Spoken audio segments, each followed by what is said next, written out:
Welcome to missionary biography.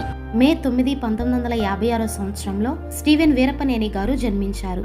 వీరు 10th class high knee అమ్మగారి స్కూల్లో చదువుకున్నారు. మొదటిసారి ఫెయిల్ అయినప్పటికీ వెనకడుగు వేయకుండా ముందుకు కొనసాగారు. 18 సంవత్సరాల వయసులో ప్రభువుని సొంత రక్షకునిగా అంగీకరించారు. 1979లో సురేఖ గారిని వివాహం చేసుకున్నారు. అమెరికాలో బయోలా యూనివర్సిటీలో ఎంఏ థియోను పూర్తి చేశారు. వీరు ఇరువురు కలిసి క్రీస్తు పనిలో ముందుకు కొనసాగుతున్నారు. భీమవరం బైబిల్ కాలేజ్లో విద్యను అందించారు. హైనీ అమ్మగారు లంకపల్లిలోని సంఘ పరిచర్యలను అప్పగించారు. 4 సంవత్సరాలు సంఘ పరిచర్యను చేశారు. 20 సంవత్సరాలు బైబిల్ బోధనలో కొనసాగారు. 20 సంవత్సరాలు వివిధ బైబిల్ కాలేజెస్లో బోధించారు.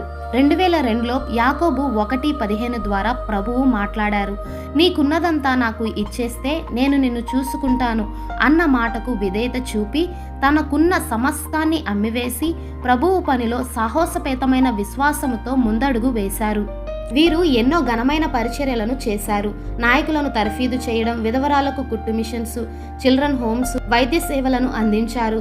సంఘ స్థాపనలను చేశారు. ఎంతో మందిని సేవకులుగా తయారు చేశారు.